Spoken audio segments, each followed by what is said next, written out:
कर दी है। अच्छा, recording it's not that much important, लेकिन इसलिए कि अगर कभी कोई पॉइंट भूल जाओगे तो आपको रिवाइज हो जाएगा। वरना मैंने यूट्यूब के ऊपर ऑलरेडी बेटा 28 जो है वो मेरे लेक्चर्स मौजूद हैं regarding the pseudo code, so you people can also read it. अच्छा, ये जो डॉक्यूमेंट जिससे मैं पढ़ा रहा हूँ बेटा, it is already uploaded on the drive. आप उसमें जाएंगे क्लास लेक्चर्स के अंदर, you will find this document. और if you find any confusion, any mistake, any चीज that is not clear, so do let me know. अच्छा, last class के अंदर बेटा जी हमारी जो बात हुई थी उस हवाले से बात को आगे कंटिन्यू करते हैं। देखिए बेटा, मैंने आप लोगों को लास्ट वीडियो के अंदर, लास्ट लेक्चर के अंदर, लास्ट क्लास के अंदर आई टोल्ड यू कि जनाब हमारे पास वेरिएबल और कांस्टेंट होते हैं। बेटा देखो, इन दोनों का काम जो होता है वो होता है डाटा को स्टोर करना। The point we need to understand कि ये दोनों के दोनों क्या कर रहे होते हैं, डाटा को स्टोर करते हैं। अब बेटा देखो, दो चीजें होती हैं, बच्चे जिसमें कंफ्यूज होते हैं। एक चीज होती है डाटा, और एक होती है बेटा उसकी वैल्यू, यानी कि डाटा जो हम वैल्यू जिसको हम कहते हैं। आप इसे इस तरह से समझेंगे जिसमें स्टूडेंट्स बहुत सारी प्रॉब्लम्स भी कर रहे होते हैं कि बेटा देखो, अगर लेट सपोज मैं कहता हूं कि यार मुझे जो है वो स्टोर करना है किसी का नेम। ठीक है, अब इसको, इस कॉन्सेप्ट को थोड़ा सा मैं आप लोगों के लिए रिकॉल कर रहा हूँ, जो स्टूडेंट ने क्लास मिस कर दी थी या वो पॉइंट अगर क्लियर नहीं हुआ था। बेटा देखो, ये समझ लो कि कंप्यूटर की मेमोरी है। अब हम इस जगह पे बेटा क्या करने जा रहे हैं, डाटा को स्टोर करने जा रहे हैं। अब ये है कंप्यूटर की मेमोरी। अब अगर लेट्स सपोज मुझे किसी का नाम सेव करना है, और मुझे उसका नाम यूजर से पूछना भी है और सेव भी करना है, तो सबसे पहला स्टेप बेटा ये होता है कि मुझे उसे क्या करना पड़ेगा, डिक्लेयर करना पड़ेगा। उसके बाद बेटा मैं उसको क्या करूंगा, या तो मैं यूजर से इनपुट करूंगा उसको,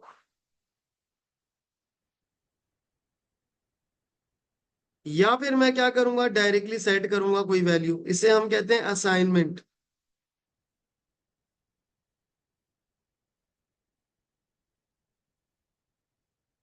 थर्ड स्टेप बेटा ये होता है कि मैं उसको प्रोसेस कर सकता हूँ। और फोर्थ स्टेप बेटा ये होता है कि मैं उसको जो है वो आउटपुट कर सकता हूँ।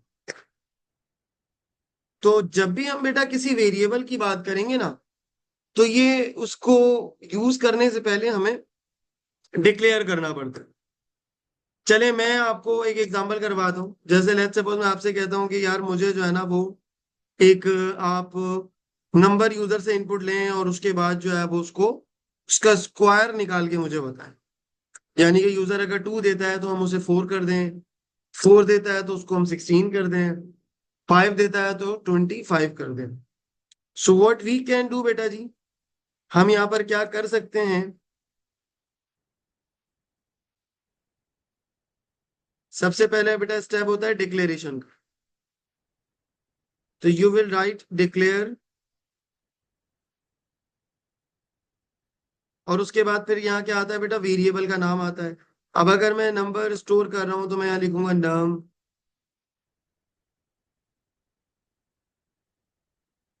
और उसके बाद बेटा उसकी डाटा टाइप आ गई, जैसे मैंने यहाँ लिख दिया इंटीजर।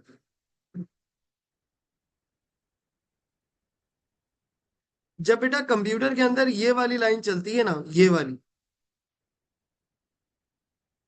तो बेटा कंप्यूटर में जब ये वाली लाइन चलती है जनाब, तो होता ये है, कंप्यूटर की जो ये मेमोरी है ना बेटा, इसके अंदर आपको एक बॉक्स एलोकेट हो जाता है, जैसे कि ये मैं आपको करके दिखा रहा हूँ। जैसे अज्यूम करो कि ये वाला बॉक्स जो है वो सेट हो गया किससे, नम के नाम से। अब ये जो चीज है ये है वेरिएबल। इसको हम क्या नाम देंगे, इसको हम नाम देंगे variable. This is variable,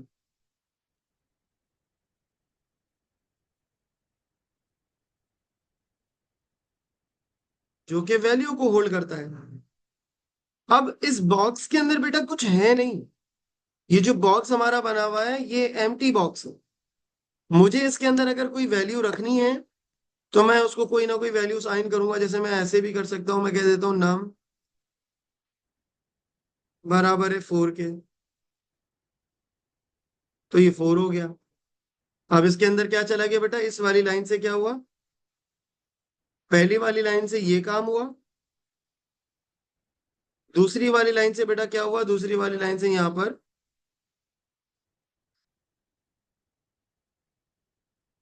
4 set हो गया। अब बेटा जब मैं यहां लिखूंगा output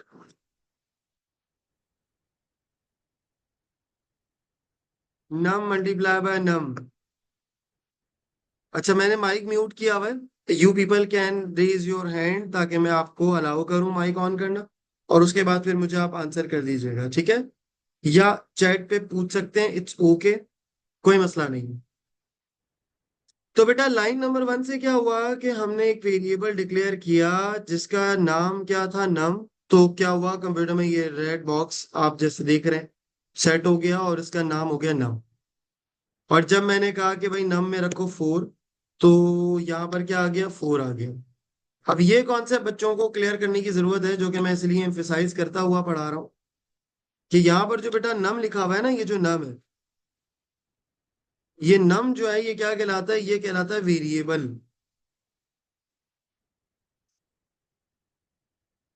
it is a variable. और ये जो बेटा आपको 4 नजर आ रहा है,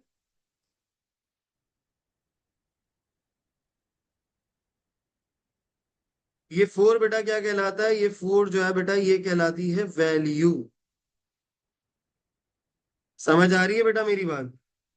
यानी कि अगर मुझे कंप्यूटर के अंदर 4 सेव करना है, तो मैं बेटा 4 डायरेक्ट सेव नहीं कर सकता। मेरी बात जरा सुनिएगा, मैं क्या समझाना चाह रहा हूँ यहाँ पर, इसीलिए मैं बहुत ज्यादा एम्फेसाइज कर रहा हूँ। ऑल्दो ये ओ लेवल्स का टॉपिक है, लेकिन बताने का मकसद ये है कि जिन बच्चों के कॉन्सेप्ट वीक हैं वो पक्के हो जाएं।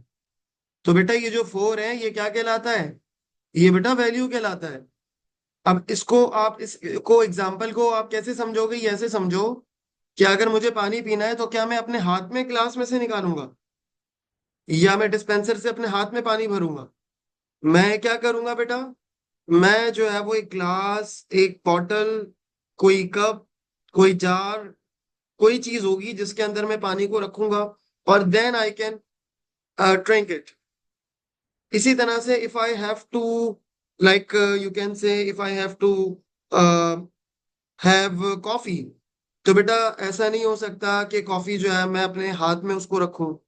What I have to do बेटा, हमें एक जो है वो कप रखना पड़ेगा, हमें कोई जो है वो कोई ग्लास, कोई ऐसी चीज दैट कैन होल्ड वाटर।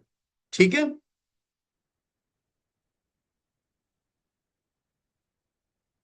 जी बेटा हसन, जब मैं लिख रहा हूं आउटपुट नम मल्टीप्लाई बाय नम, तो इसका आउटपुट जो आएगा वो 16 आएगा, क्योंकि नम मल्टीप्लाई होगा नम से और फिर डिस्प्ले हो जाएगा रिजल्ट। इसका जो रिस्पॉन्स होगा स्क्रीन के ऊपर वो लिखा आ रहा होगा 16,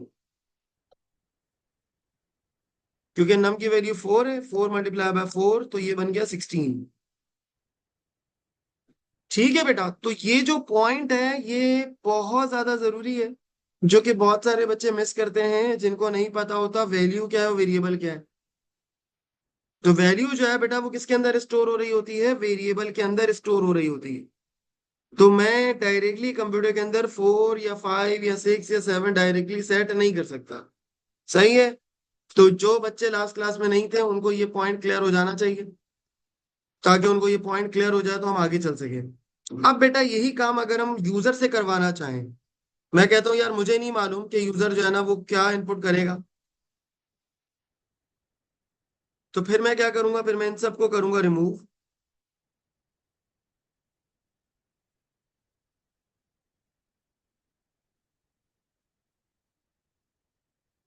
फिर मैं इनको बेटा करूंगा रिमूव, और अगर मुझे यूजर से इनपुट लेना होगा तो फिर मैं यहाँ पर लिखूंगा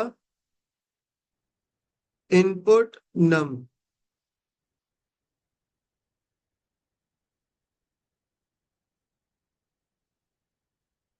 अब इनपुट नम करने से क्या होगा, यूजर जो वैल्यू देगा वो भी डायरेक्टली इधर ही जाएगी, लेकिन अब यहाँ पर जो वैल्यू हो गई वो क्या हो गई, अनप्रिडिक्टेड वैल्यू हो गई। क्योंकि अभी तक तो मुझे मालूम था कि यूजर ने क्या सेट किया हुआ है बेटा, 4 सेट किया हुआ है, लेकिन अब जब हमने यूजर से इनपुट लिया है, so we don't know the value is, अब हम इनकी डायरेक्टली क्या कर रहे हैं, प्रोडक्ट निकाल रहे हैं। अब अगर यूजर ने दिया 5, तो प्रोडक्ट आएगी बेटा 5 × 5, स्क्रीन के ऊपर 25। अगर यूजर ने दे दिया लेट्स सपोज यहाँ पर 6, तो नम में 6 क्या होगा, तो 6 × 6 बिकम्स 36। इसी तरह से यूजर ने दिया 8, 8 और 8 कितना हो गया बेटा, 64। So whatever given by user it will be save into num, और फिर हम नम की बेटा क्या निकाल लेंगे, यहाँ पर प्रोडक्ट निकाल लेंगे। सो ये एक बिल्कुल बेसिक कॉन्सेप्ट है, जो कि मैं डेफिनेटली ओ लेवल वाले बच्चों को भी बताता हूँ, और आप लोग क्योंकि सारे वो स्टूडेंट्स हैं जिन्होंने सुडो कोड नहीं पढ़े हुए, so definitely I have to teach you all. So if there is any issue, is there any confusion, या अगर आपको कोई confusion है, कोई मसला है, so please let me know. Otherwise we are moving ahead.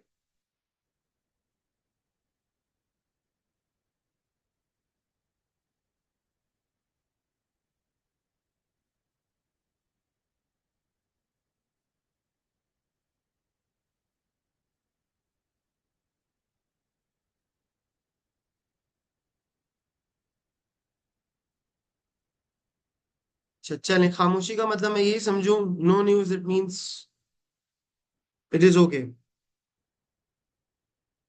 हाँ सुफियान बेटा, ऐसा भी पॉसिबल है। अच्छा कुछ बच्चे मुझे कमेंट कर रहे हैं कि सर अगर हम यहाँ पर नम मल्टीप्लाई बाय नम पहले कैलकुलेट कर लें फिर आउटपुट करें, ओके कोई टेंशन नहीं है। फिर उसके लिए बेटा आपको यहाँ पर क्या करना पड़ेगा, यहाँ पर एक छोटी सी अमेंडमेंट करनी पड़ेगी, और वो क्या होगी मैं कर देता हूँ। अभी जो मैंने करवाया वो भी ठीक है, और अगर आप चाहो दो वेरिएबल, फिर आपको एक वेरिएबल बनाना पड़ेगा, यानी कि एक आप बना लो नम, और एक आप बना लो प्रोडक्ट, नहीं बल्कि इसको स्क्वायर बोलते हैं,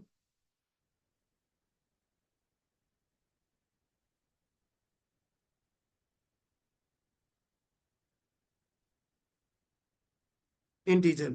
अब क्योंकि मैंने एक और वेरिएबल बना लिया, तो कंप्यूटर की मेमोरी में हो सकता है कि वो किसी और जगह पर एक वेरिएबल बन गया, और वो जो बॉक्स है बेटा जी उसका नाम क्या हो गया, स्क्वायर हो गया। ठीक है। अब ये जो बेटा बॉक्स है इसका जो वेरिएबल है ये स्क्वायर हमने रख लिया। अब होगा क्या, अब हम ये करेंगे जब हम कोडिंग करेंगे कि मैंने नम इनपुट लिया, यूजर ने जो कुछ भी दिया होगा वो हम कहाँ रख लेंगे, स्क्वायर में रख लेंगे। अच्छा कंप्यूटर के अंदर यहाँ पर बेटा इक्वल इक्वल का साइन नहीं लगता, बल्कि एरो का साइन लगता है।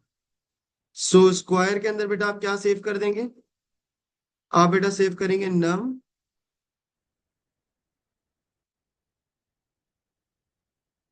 मल्टीप्लाई बाय नम, फिर उसके बाद आउटपुट रखेंगे, और यहाँ आ जाएगा स्क्वायर। अब बेटा जी देखो कोडिंग किस तरह से चलेगी, लाइन नंबर 1 चलेगी, कंप्यूटर के अंदर ये दो बॉक्स बन गए, एक स्क्वायर के नाम का एक नम नाम का। फिर बेटा यूजर से इनपुट लिया, यूजर ने लेट सपोज स्क्रीन के ऊपर ही मैं लिख देता हूँ, यूजर ने लेट सपोज दे दिया 3। अब यूजर ने 3 दिया तो नम के अंदर बेटा क्या आ गया, 3 आ गया। फिर बेटा जब ये वाली लाइन चलेगी तो कंप्यूटर क्या करेगा, 3 को मल्टीप्लाई करेगा किसके साथ, 3 के साथ, तो यहाँ पर क्या आ गया, 9। तो स्क्वायर के अंदर ऑटोमेटिकली क्या सेट हो गया बेटा, 9 सेट हो गया। ओके। और बेटा जब हम आउटपुट करेंगे स्क्वायर, तो स्क्रीन के ऊपर यानी ये कंप्यूटर आपको नजर आ रहा होगा ना, इसके ऊपर बेटा क्या लिखा हुआ आ रहा होगा, 9 लिखा हुआ आ रहा होगा। तो आपको ये चीज क्लियर हो जानी चाहिए कि ये इनपुट जो होता है बेटा, ये वैल्यू ले रहा होता है यूजर से, आउटपुट जो होता है बेटा वो स्क्रीन के ऊपर डिस्प्ले करता है डाटा। ठीक है, जो कुछ भी आप चाह रहे हो, आप चाहो तो कोई वेरिएबल भी डिक्लेयर कर सकते हो, आप चाहो तो कोई वैल्यू भी आउटपुट कर सकते हो, वैल्यू भी, और कोई मैसेज भी आउटपुट कर सकते हो। अच्छा देखो इसमें एक और चीज मैं साथ साथ ही सिखा देता हूँ, क्योंकि बाद में फिर मसले मसाइल होते हैं। मैं चाह रहा हूँ यार, मैं स्क्वायर को डायरेक्ट लिखना नहीं चाह रहा, मैं कह रहा हूँ कि मुझे एक मैसेज के साथ स्क्वायर दिखाओ। मैं कहता हूँ यार इसको इस तरह लिख लो,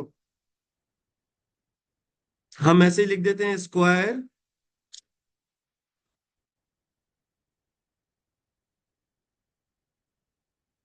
वासिक बेटा मैं आपकी बात का आंसर करता हूँ, 1 मिनट वेट करो। मैं चाह रहा हूँ पहले ये वाला पॉइंट क्लियर कर दूं, मैसेज वाला। हाँ। अब अगर मैं कहता हूँ यार मुझे मैसेज भी प्रिंट करवाओ साथ साथ, इसको कहते हैं मैसेज, जिसको हम डबल कोटेशन में लिखेंगे, क्योंकि बच्चे इसमें ब्लेंडर मारते रहते हैं बार बार, इसलिए मैं पहले ही बता रहा हूँ कि वेरिएबल के साथ कभी भी आप कोटेशंस नहीं लगाओगे, याद रख लो ये बात। आप यहाँ लिखोगे स्क्वायर ऑफ,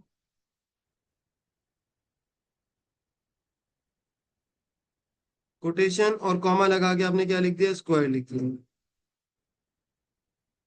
अब ये जो चीज है ना बेटा जी, ये जो चीज आपको नजर आ रही है, इसको हम क्या कहते हैं, इसको हम कहते हैं मैसेज।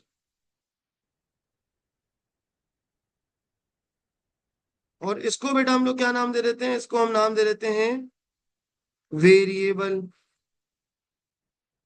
तो वेरिएबल कभी भी कोटेशन में नहीं आता, हमेशा कौन आता है, मैसेज आता है। अब आपकी स्क्रीन के ऊपर पता है कैसे बना हुआ आएगा, मैं जरा इसको स्क्रीन को थोड़ा सा बड़ा करके लिख लूं यहाँ पे। आपकी जो कंप्यूटर स्क्रीन होगी उसमें ऐसे लिखा हुआ आएगा ये, कि जब कोड चलेगा फर्स्ट टाइम पे नम, फिर स्क्वायर, यूजर ने नंबर दिया, अज्यूम करें यूजर ने 3 दिया, तो यहाँ लिखा हुआ आ रहा होगा 3, क्योंकि ये यूजर ने दिया है। फिर जैसे ही आप बेटा एंटर करोगे, तो 3 × 3, यानी 3 को 3 से मल्टीप्लाई करेंगे, स्क्वायर में 9 चला गया, यहाँ पे 9 आ गया। अब जब ये वाली लाइन चलेगी बेटा जी, तो इसका जो आउटपुट आएगा वो इस तरह से आएगा कि जो कुछ डबल कोटेशन में लिखा है वो एज इट इज आ जाएगा। जैसे कैपिटल है वो कैपिटल में रहेगा, जो स्मॉल में वो स्क्वायर। तो लिखा आएगा square of number equals to, और फिर ये 9 आ। समझ आ रही है बेटा जी मेरी बात? अब देखो डबल कोटेशन के अंदर लिखा था square of a number equal to, ये पूरी की पूरी चीज उठ के यहाँ आ गई, और उसके बाद कॉमा लगाते हैं, और फिर उसके बाद क्या लिख देते हैं बेटा, वेरिएबल लिख देते हैं। तो वेरिएबल कभी भी एज इट इज नहीं लिखाता यहाँ स्क्वायर, बल्कि उसकी वैल्यू आती है। मेरी बात समझ रहे हैं? तो वेरिएबल का कॉन्सेप्ट अगर आपको बेटा जी क्लियर हो जाएगा ना, तो आपकी जिंदगी आसान हो जाएगी। ज्यादातर बच्चे यहीं फंसे हुए होते हैं, इनफैक्ट वो पूरा कोड लिखने के बावजूद भी इफ एल्स और फॉर लूप में जाके भी परेशान होते रहते हैं। तो मैंने बहुत ही ज्यादा डिटेल में बेटा आपको ये कॉन्सेप्ट क्लियर करवाया है। If there is any confusion, if there is something that is not clear, so do let me know. मैंने आपको मेमोरी के कॉन्सेप्ट के साथ समझाया कि कंप्यूटर की मेमोरी क्या होती है, कैसे वैल्यू होल्ड करते हैं हम, ठीक है। और सूडो कोड के ये स्टेप्स भी आप लिख लें अपने पास। पहला स्टेप होता है डिक्लेरेशन, दूसरा स्टेप होता है बेटा इनपुट या असाइनमेंट, तीसरा स्टेप होता है बेटा प्रोसेस, और चौथा स्टेप होता है आउटपुट। तो ये हो गया देखो डिक्लेरेशन, ये हो गया बेटा इनपुट, ये हो गया बेटा प्रोसेस, और ये क्या हो गया आपका output. So that's how it is.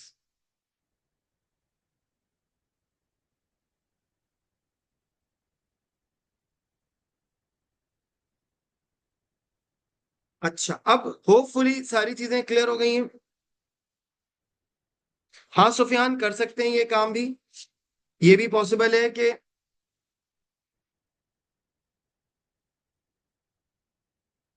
ये काम भी पॉसिबल है कि इनपुट से पहले आप मैसेज लिख लो।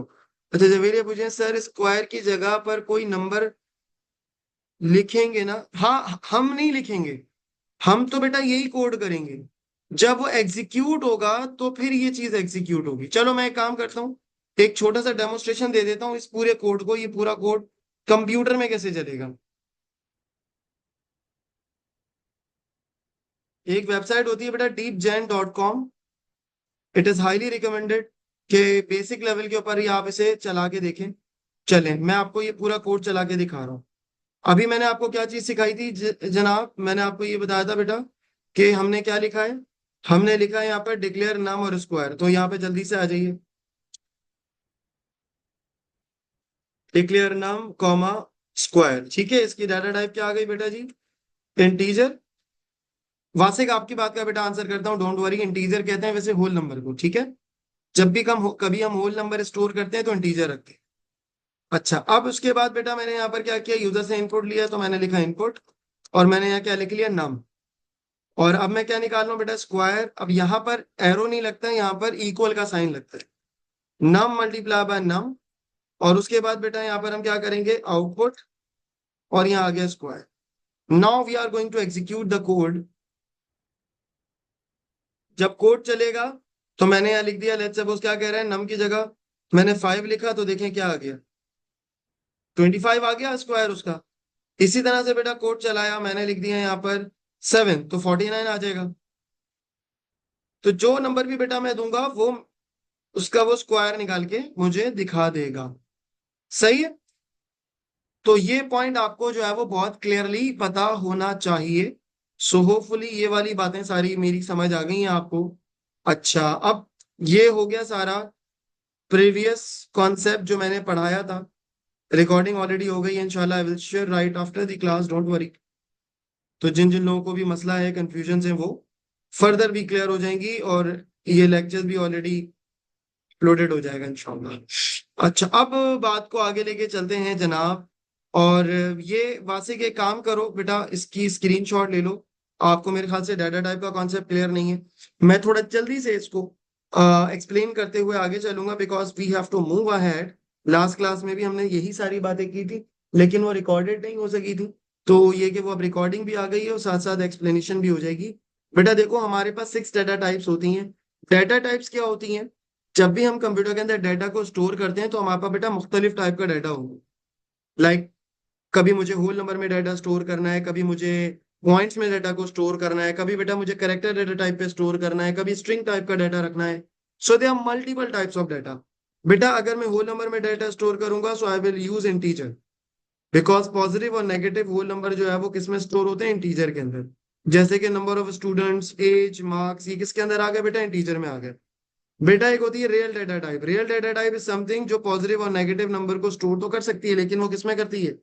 डेसिमल के अंदर, ठीक है। जैसे वैल्यू ऑफ पाई हो गया, डिस्टेंस हो गया, किसी की हाइट हो गई, किसी का वेट हो गया। सही है बेटा जी। फिर बेटा हमारे पास होती है character data type. In character data type we can store single characters, like section हो गया, किसी का ग्रेड हो गया। इसी तरह से बेटा हमारे पास होती है string data type. String data type is used to store multiple characters like email, password, ठीक है, किसी का नाम हो गया, किसी की जो है ना वो लेट्स सपोज और डिटेल्स हो गई, जैसे कि कोई कमेंट वगैरह आप करते हो फेसबुक पर, इंस्टाग्राम के ऊपर, यूट्यूब के ऊपर, तो वो पीछे जो है उसकी डाटा टाइप कौन सी होती है बेटा जी? स्ट्रिंग डाटा टाइप होती है। ओके। फिर इसी तरीके से बेटा हमारे पास बुलियन डाटा टाइप होती है। बुलियन वैल्यूज को स्टोर करने के लिए, यानी कि ट्रू और फॉल्स को हम स्टोर करते हैं, तो वो बुलियन में स्टोर करते हैं। इसी तरह से बेटा हमारे पास डेट डाटा टाइप होती है, जिसके थ्रू हम क्या करते हैं? डेट स्टोर करते हैं। यानी कि कहीं पर अगर मुझे किसी की डेट ऑफ बर्थ स्टोर करनी है, कहीं पर मुझे ऐसा डाटा स्टोर करना है जो डेट से रिलेटेड है, so I will use these this data type. So these are data types that we people should know, and these are integer, real, character, string, boolean and date. Okay बेटा जी। Now अब हम बात को आगे लेके चलते हैं, और टाइम को जाया किए बगैर अब हम थोड़ी सी प्रैक्टिस के ऊपर बात करते हैं। अच्छा, मुझे ये बताइएगा बेटा जी, मैंने लास्ट क्लास में आप लोगों को ये क्वेश्चंस करवाए थे या नहीं करवाए? मुझे याद नहीं है, मुझे जल्दी से जरा बता दीजिए, so that we people move ahead, अगर कोई कंफ्यूजन है तो।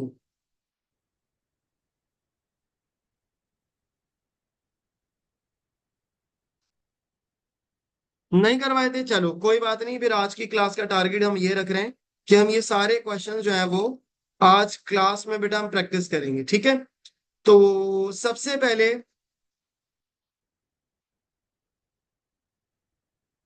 अच्छा मैंने नहीं करवाए थे ना, बस ठीक है, कोई मसला नहीं है बेटा। सबसे पहले ये क्वेश्चन हमारे सामने आ गया, और इन क्वेश्चंस को बेटा मैं सॉल्व भी करवाऊंगा। बेटा अब लास्ट क्लास की जरूरत नहीं है मास। अ, अब जो मैंने लास्ट क्लास में पढ़ाया था वो मैंने रिवाइज कर दिया है, ठीक है, डोंट वरी। अच्छा, कह रहा है pseudo code that input a number and print square and cube. अभी मैंने सिर्फ आपको स्क्वायर प्रिंट करना बताया था, ठीक है। अब बेटा क्वेश्चन को सबसे पहले पढ़ना जरूरी होता है, आपको मैं रिकमेंड करूंगा 3, 4, 5, 10 जितनी बार पढ़ना पड़े, इट्स ओके। इसमें कोई जो है ना वो समझने के कोई आपकी ईगो हर्ट नहीं होनी चाहिए कि यार मुझे तो बस एक ही दफा मैं क्वेश्चन पढ़ के समझना है। ऐसा कोई सीन नहीं है। कोई मसला नहीं है। कुछ बच्चे आज हमारे नए भी हैं, तो ये कि मैं रिवाइज कर देता हूँ अगर मैंने करवा भी दिया था, कोई मसला नहीं है। जिन लोगों ने कर लिया था उसको घर में प्रैक्टिस अभी कर लें, सॉल्व करें खुद से, क्योंकि जितनी बार बेटा आप सॉल्व करेंगे आपको चीजें रिकॉल होंगी। अच्छा बेटा, क्वेश्चन में कह रहा है कि pseudo code that input a number, तो इसका मतलब ये हो गया कि हमें एक नंबर इनपुट करना है।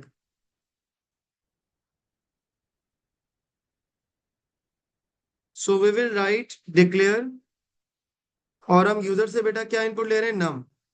अच्छा, अब एक तो बेटा हो गया हमारे पास नंबर की वैल्यू जो कि हम यूजर से इनपुट लेंगे, लेकिन दूसरी चीज बेटा ये है कि मुझे स्क्वायर और क्यूब भी तो कैलकुलेट करना है। तो I should use two variables more, ताकि मैं नम की वैल्यूज को बेटा स्क्वायर एंड क्यूब को भी क्या करूं, सेव कर सकूं। So I will write square and I will write cube,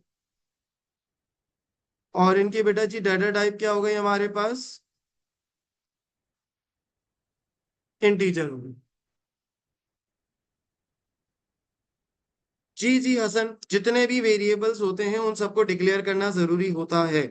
keep in mind, बाकी बच्चे भी सुन लें ये बात। तो सबसे पहला आपका काम होता है कि क्वेश्चन को सुकून से पढ़ो। अच्छा, अगर कहीं भूल जाओ तो मसला नहीं है, आप बाद में भी डिक्लेयर कर सकते हो। आप लाइन छोड़ दो, 2-3 लाइन छोड़ के आप कोड लिखो, डिक्लेरेशन की जगह छोड़ दो। उसके बाद कोड करो, अगर जरूरत पड़ेगी तो उसको दोबारा से इनिशियलाइज कर डिक्लेयर कर लेना टॉप पे। ठीक है। अच्छा, अब बात हुई कि डिक्लेयर नम कर दिया। अच्छा, अब बेटा जी होता क्या है, जब हम इनपुट लेते हैं ना तो एक मैसेज भी कंप्यूटर को डिस्प्ले कर देते हैं। इससे यूजर को पता चल जाता है कि क्या एंटर करना है। तो आप लिखते हैं एंटर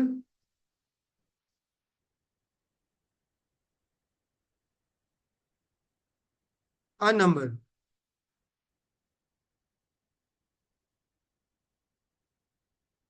उसके बाद बेटा आप यहाँ क्या करोगे, इनपुट नम करोगे। ओके। अच्छा, उसके बाद बेटा आपने क्या करना है, स्क्वायर एंड क्यूब। तो सर स्क्वायर आपने निकालना है, तो स्क्वायर के लिए आप लिखेंगे यहाँ पर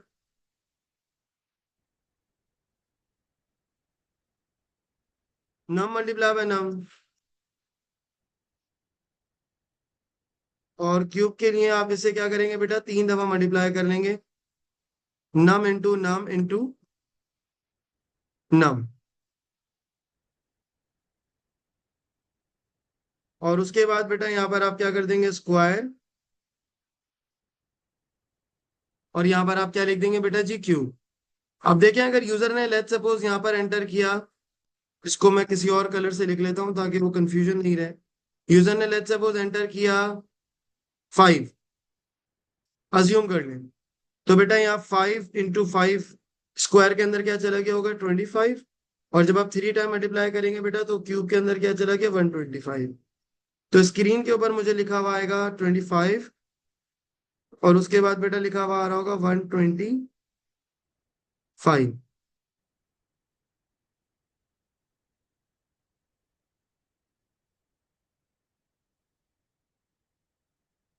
सही है बेटा जी। तो ये एक बहुत ही बेसिक क्वेश्चन है, मैं इसको भी आपको स्क्रीन के ऊपर सॉल्व करके दिखा देता हूँ। इसी क्वेश्चन के अंदर हम ऑल्टरेशन करेंगे। सो स्क्वायर के बाद बेटा हम यहाँ क्या लिखेंगे, क्यूब, और यहाँ हमने cube is equal to num into num into num, और स्क्वायर के बाद बेटा हम यहाँ क्या लिख देंगे, क्यूब लिख देंगे। Now we can execute. अच्छा, एक चीज मैंने नहीं की जो मैंने आपको पढ़ाते हुए की, वो ये कि इनपुट लेने से पहले ना एक मैसेज भी लिख दें आप लिखे आउटपुट, और लिख दें एंटर अ नंबर। ओके बेटा जी। If we execute it enter a number, तो मैंने यहाँ लिखा बेटा लेट्स सपोज 5। अब देखें इस मैसेज से क्या हुआ, ये जो मैंने एंटर अ नंबर लिखा है, इससे ये देखिए क्वेश्चन में लिखा हुआ आ गया कि एंटर अ नंबर। तो यूजर को आसानी हो जाती है, उसे पता चल जाता है कि अच्छा ठीक है, हमने क्या एंटर करना है। हमने लिखा 5, तो देखो स्क्वायर में क्या आया बेटा, 25। ये आ गया 25, और बेटा क्यूब क्या आया, 125 आ गया।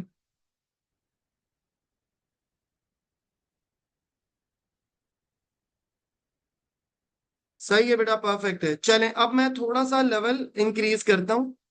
And now what I want to do, मैं अब ये डायरेक्ट क्वेश्चन करवा रहा हूँ, क्योंकि बाकी बीच वाले जो मैंने क्वेश्चन है वो करवा दिए थे लास्ट क्लास के अंदर। तो अब हम ये वाला क्वेश्चन बेटा सॉल्व करने जा रहे हैं।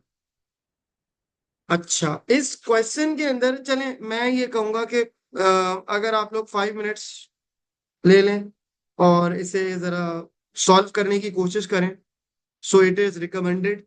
बिकॉज बेटा सूडो कोड के अंदर ना मैं तो कितने भी क्वेश्चन करा दूं, मेरा तो पेपर नहीं होना, पेपर तो आपका होना है। So you people have to practice. तो जितनी आप थिंकिंग करेंगे उतना ही सूडो कोड अच्छा होगा। जो बच्चा इसको रैशनली, लॉजिकली, क्रिटिकली सोच रहा है, समझ रहा है, चीजों को अंडरस्टैंड कर रहा है, एब्जॉर्ब कर रहा है, बेटा वही इसको अच्छा कर सकता है। अगर आप इसे कैजुअल थ्योरेटिकल चैप्टर की तरह लोगे, यार चलो ठीक है यार, हो गया, हम बाद में वीडियो देख लेंगे, तो बेटा नहीं होना। ठीक है। अभी मैं आपको 5 मिनट दे रहा हूँ, 4:10 हो रहे हैं। 4:15 पे मैं आप लोगों से पूछूंगा कि आप लोगों ने क्या आंसर किया। It is highly highly highly recommended कि you people should solve it. और जो लोग वीडियोस देखेंगे रिकॉर्डिंग, उनको लिए उनके लिए ये है कि वो रिकॉर्डिंग को पॉज, वीडियो को पॉज करके सॉल्व करें, फिर आंसर को चेक करें। ठीक है। चलें, आप सब लोग ये करें, मैं फिर आपसे पूछता हूँ। अब देखो बेटा, इस तरह के क्वेश्चन को कैसे सॉल्व करते हैं। और एक चीज मैं आपको बता दूं बेटा, it is a part of learning pseudo code कि आपने कंफ्यूजन आपको होनी है। सही है, ये 2+2 4 वाला तरीका नहीं होता, ये डिफिकल्ट है। आपको प्रॉब्लम को फेस करना है, मुश्किल आपने फेस करनी है। ठीक है, इट इज ओके अगर आप कंफ्यूज हो रहे हो तो डोंट वरी। आपने बस एफर्ट छोड़नी नहीं। ठीक है। मैं कहता हूँ कि मैं अगर सीख चुक सकता हूँ सूडो कोड, तो आप सब तो मुझसे ज्यादा जो है वो न्यू जनरेशन है, तो आप आराम से सीख सकते हैं। मैंने जब सीख ली तो आपके लिए भी मुश्किल नहीं होगा इंशाल्लाह। अच्छा, पॉइंट इज बेटा कि हमें सूडो कोड लिखना है, और उसमें वो क्या कह रहा है, मार्क्स हमने इनपुट लेने। और कितने सब्जेक्ट्स के लिए बेटा लेने, 5 सब्जेक्ट्स के लिए। अब देखें, इसके अंदर आती है कंफ्यूजन। कुछ स्टूडेंट कहते हैं सर हम S1 S2 S3 S4 S5 कर लें, ये भी ठीक है। कुछ बच्चों के जहन में आता है सर हम क्या सब्जेक्ट के नेम लिख लें, English, physics, maths, chemistry, computer, ऐसे कर लें, ये भी ठीक है, क्योंकि उसने मेंशन नहीं किया। जब क्वेश्चन में मेंशन नहीं होता, it's your choice, it's your call, कोई टेंशन नहीं है। सो एक तो हमारे पास 5 सब्जेक्ट्स के मार्क्स इनपुट लेने, फिर उसके बाद बेटा उसका एवरेज निकालना है और उसका टोटल निकालना है। तो एक वेरिएबल हो गया टोटल का, एक वेरिएबल हो गया एवरेज का। नंबर ऑफ स्टूडेंट्स हमें पता है, तो ये 5 हो जाएंगे। टोटल हमें कैलकुलेट करना होगा 5 सब्जेक्ट्स को ऐड करके।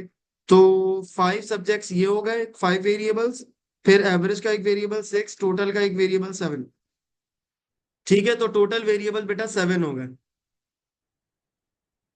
ठीक है बेटा, जिन जिन बच्चों ने कर लिया है, इट इज अप्रिशिएटेड, गुड। मैं सबके आंसर्स देख भी रहा हूँ। लेकिन ये है कि जिन जिन बच्चों से नहीं हुआ है, मुझे उनको भी बताना है। तो बेटा जरा ध्यान से सुनिएगा। मैंने यहाँ क्या डिसाइड कर लिया बेटा कि 7 वेरिएबल्स मुझे बनाने होंगे। 5 हो गए सब्जेक्ट के, इसको मैं कह देता हूँ S1 S2 S3 S4 और S5।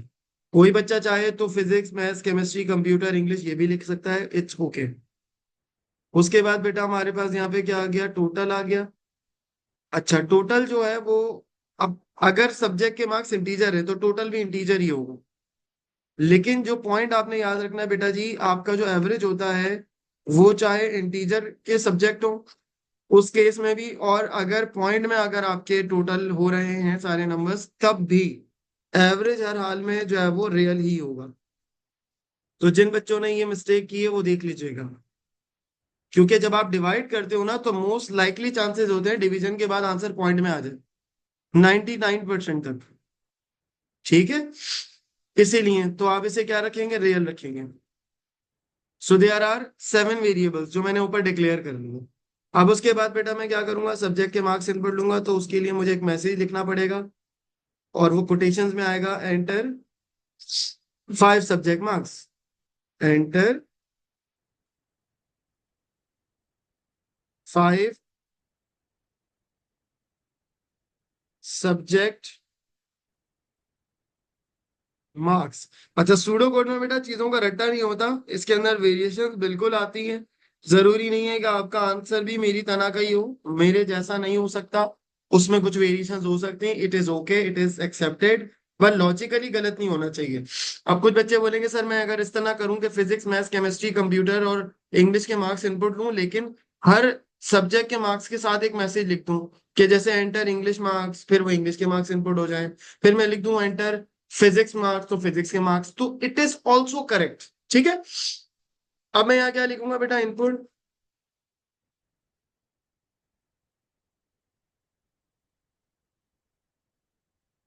S1 S2 S3 S4 और S5, ये सारे सब्जेक्ट के बेटा मार्क्स इनपुट हो गए। अब उसके बाद बेटा जी क्या करना है, अब हमें निकालना है टोटल। तो टोटल मैं लाइन जानबूझ के छोड़ रहा हूँ, कोई बच्चा ये नहीं समझे कि क्या जरूरी है लाइन छोड़ना, no it is not recommended. छोड़ भी सकते हो, नहीं भी छोड़ सकते, it's all up to you. अब मैं सारे सब्जेक्ट के मार्क्स बेटा क्या कर रहा हूँ, ऐड कर रहा हूँ, S1 S2 S3 S4 और S5। ठीक है बेटा जी।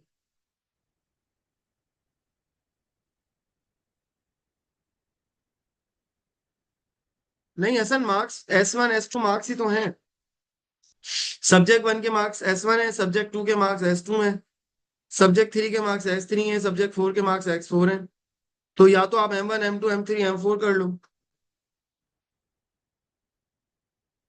टोटल को इनिशियलाइज जब करते हैं बेटा, जब लूप के साथ टोटल होता है। अभी मैं विदाउट लूप के टोटल कर रहा हूं तो वो डायरेक्ट आ जाएगा, ठीक है।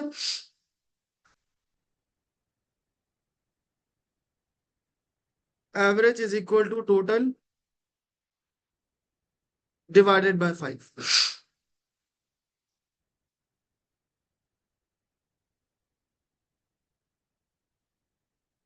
मैं यहां लिख दूंगा एवरेज।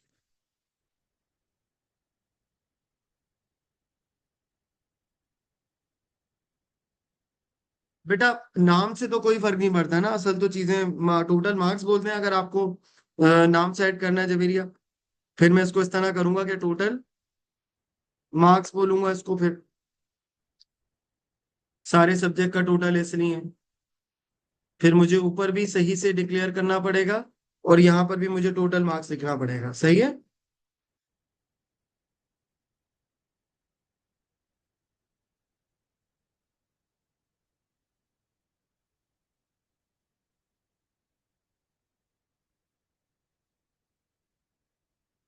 और फिर मुझे यहाँ पर भी इसको सही करना पड़ेगा, फिर मुझे लिखना पड़ेगा टोटल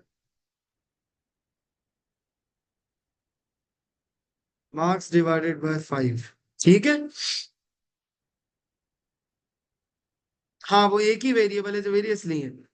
अच्छा सुफियान, आप कह रहे हैं लूप के साथ, बेटा अभी लूप की बात नहीं हो रही है। ये जो हमारी क्लास है ये बिल्कुल बिगनर क्लास है, उन बच्चों के लिए जिन्होंने ओ लेवल्स कंप्यूटर साइंस नहीं पढ़ी है या जिनको कंफ्यूजन्स थी। तो मैं लूप वाली बात तो क्लास में करूंगा, वो हम थोड़ा फास्ट रखेंगे सेटअप। लेकिन ये जो क्लास है हमारी ये बहुत स्लो स्लो चलेगी, ताकि जिन जिन बच्चों की छोटी मोटी कंफ्यूजन्स हैं वेरिएबल्स की, कांस्टेंट्स की या असाइनमेंट की, तो वो हम यहाँ डिस्कस करें। ठीक है, इसको हम फास्ट पेस पे नहीं लेके जाएंगे वरना बच्चे परेशान हो। ठीक है, आपको आता है अच्छी बात है। मैं आपको यहाँ ऑनलाइन करके दिखा देता हूँ अगर आप कहेंगे तो। अच्छा यहाँ पर चलें, इसको इम्प्लीमेंट भी कर लेते हैं बेटा जी। तो मैं इस कोड को रिमूव करता हूँ। What I have to do, declare S1 S2 S3 S4 S5 total marks. इनकी डाटा टाइप क्या होगा, इंटीजर। और फिर बेटा डिक्लेयर कर लिया एवरेज, और इसको क्या रख लिया बेटा, रियल। ठीक है। अच्छा अच्छा, पता नहीं यहाँ पे शायद ये फ्लोट ना होता हो। यहाँ फ्लोट होता है, रियल नहीं होता, बट आप रियल ही रखेंगे, सही है। ये ऑनलाइन है सॉफ्टवेयर, इसलिए इसमें इस तरह से हो रहा है। अच्छा अब हमें 5 सब्जेक्ट्स के मार्क्स इनपुट लेने हैं, तो एंटर करके हम लिखेंगे एंटर योर 5 सब्जेक्ट मार्क्स। और फिर बेटा आप इनपुट करके क्या लिखेंगे, S1 S2 S3 S4 और उसके बाद बेटा यहाँ पर हम लिखेंगे total marks is equal to S1 जो यूजर ने दिए होंगे, फिर S2, फिर S3, फिर S4 और फिर S5। और उसके बाद बेटा यहाँ पर आप क्या कर देंगे, बल्कि आउटपुट तो अभी नहीं करना, average is equal to total marks divided by 5। और उसके बाद बेटा आप लिखेंगे यहाँ पर एक मैसेज अच्छा सा, और मैसेज के बाद आप लिख देंगे एवरेज। ठीक है, आप लिखते हैं योर एवरेज मार्क्स, और कॉमा लगा के आप क्या लिखते हैं, AVG। Now you can see code चल गया। S1 के मार्क्स मांग रहा है, मैं कह देता हूँ भाई किसी के आ गए, लेट्स सपोज 70। अच्छा, अभी चेक करने का तरीका ये होता है, सबको सेम मार्क्स रखो, पता चल जाएगा कि आपके जो है वो एवरेज ठीक निकल रहा है या नहीं निकल रहा। अगर मैं 5 सब्जेक्ट को 70-70 रखूं, डिवाइडेड बाय 5 कर दूं, तो वो 70 एवरेज ही आएगा। ये देखें, एवरेज क्या आ रहा है बेटा, 70.0 आ रहा है। डिवाइड होके हमेशा पॉइंट में चली जाती है वैल्यू, समटाइम होल नंबर में आंसर नहीं आ रहा, इसलिए तो मैंने इसको क्या रखा था, रियल में रखा था। सो बेटा जी, यहाँ तक मुझे बताएं, यहाँ तक कोई कंफ्यूजन किसी को, यहाँ तक कोई ऐसी चीज जो क्लियर नहीं हो रही है, so you can ask me. क्योंकि हमने नेक्स्ट क्लास के अंदर जो है ना, वो कॉन्सेप्ट को थोड़ा सा अब एडवांस करना होगा। वी हैव टू अंडरस्टैंड कि क्वेश्चन किस तरह से हो सकते हैं। अच्छा, एक चीज और कर लें, मैं काम करता हूँ आप लोगों को,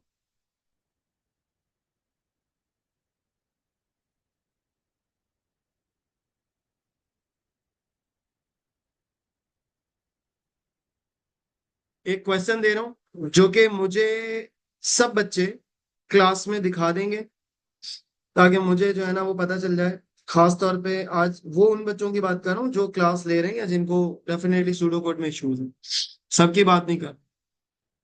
तो आज की क्लास में बेटा हमने जो टारगेट कर लिया है कंप्लीट, वो कर लिया है इनपुट स्टेटमेंट। मैं बल्कि यहाँ लिख देता हूँ ताकि कंफ्यूजन नहीं हो और ये रिकॉर्डिंग में भी आ जाए। आप इस जो वीडियो देख रहे हैं उनके लिए बोल रहे हो और जो क्लास ले रहे हैं उनके लिए भी बोल रहे हैं। बेटा आपको ये 4-5 चीजें क्लियर होनी चाहिए। आपको डिक्लेरेशन अब आनी चाहिए, डिक्लेयर करना आपको आना चाहिए। आपको बेटा कॉन्सेप्ट होना चाहिए किसका, डाटा टाइप्स का, हर डाटा टाइप का नाम और उसकी एग्जांपल्स। आपको बेटा इनपुट का पता होना चाहिए, आपको बेटा आउटपुट का भी पता होना चाहिए। सही है, ये 4 चीजें आपको पक्की पक्की आनी चाहिए। और मैं क्वेश्चन दे रहा हूँ, वो भी आप लोगों ने करना है और मुझे क्लास में दिखाना है, ताकि मुझे पता चल जाए कि कितने बच्चों से कोड सही हो रहा है। फिर हम आगे इंशाल्लाह फिर क्लास को कंटिन्यूशन में रखेंगे। सही है, सो होपफुली यहाँ तक बात क्लियर हो गई है। कोई क्वेश्चन है बेटा तो पूछ लें, हम क्लास बस यहीं पे एंड करेंगे। सही है, थैंक यू, अल्लाह हाफिज।